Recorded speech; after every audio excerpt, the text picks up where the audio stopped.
জিরোমীয় ভাওবাদীর পুস্তক 23 অধ্যায় 15 থেকে 17 পদ 8 এপ্রিল।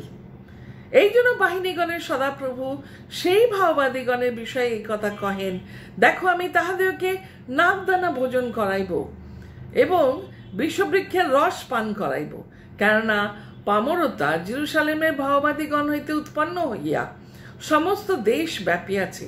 বাহিনীগণের সদাপ্রভু এই কথা কহেন, ওই যে ভাওবাদীগণ তোমাদের কাছে ভাওবাণী বলে, তাহাদের কথা শুনিও না, তারা তোমাদেরকে ভুলায়, তারা আপন আপন হৃদয়ের দর্শন বলে, সদাপ্রভুর মুখে শুনিয়া বলে না। যাহারা আমাকে অবজ্ঞা করে তাহাদের কাছে তাহারা অবিরত বলে, সদাপ্রভু বলিয়াছেন তোমাদের শান্তি হইবে। আর যাহারা আপন আপন হৃদয়ের কঠিনতায় চলে তাহাদের প্রত্যেকজনকে বলে, অমঙ্গল তোমাদের কাছে আসিবে না। ঈশ্বর তার এই পঠিত বাক্যে আশীর্বাদ করুন। ইম্মানুয়েল পুস্তিকায় লেখা আছে, তাহাদের কথা শুনিও না। যারা মানুষকে বিভ্রান্ত করে তাদের কথা শুনলে নিজেদেরই সমূহ ক্ষতি। সাবধান হই বন্ধু। জিরোমীয় ভাওবাদী ঈশ্বরের একনিষ্ঠ ভক্ত ছিলেন। তিনি ঈশ্বরের সত্য বার্তা নির্দ্বিধায় বলতেন, এই জন্য তাকে অনেক কষ্টের সম্মুখীন হতে হতো। তিনি সত্য ঈশ্বরের সত্য সেবক, তার মধ্যে কোনো কৃত্রিমতা ছিল না। কিন্তু সেই কৃত্রিম বা নকল বার্তাবাহকের অভাবও ছিল না সেই সময়। তাদের বাড়ন্ত ও বিরোধিতা জিরোমীয়কে সহ্য করতে হতো। তার কষ্ট আমরা 9 পদে ভালোভাবেই বুঝতে পারি।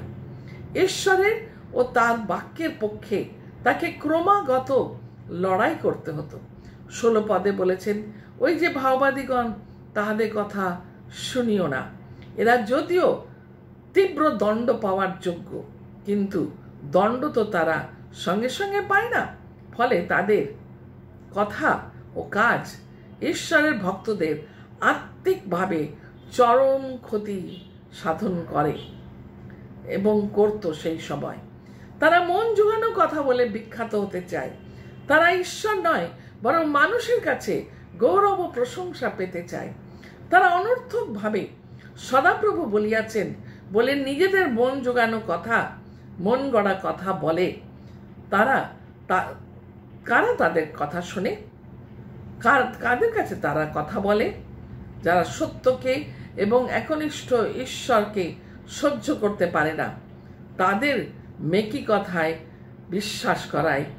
আর তারা কঠিন হৃদয় বিশিষ্ট মানুষ, তারাই ভক্তভাবীদের কথা শোনে। বন্ধু, সাবধান। প্রভু, তুমি সব সময় তোমার পবিত্র আত্মার পরিচালনা দাও, মেকিদের যেন আমরা চিনতে পারি। আমেন। প্রভু, তুমি বলো, আমি শুনবো, শুধু তোমার কাছে শুনবো।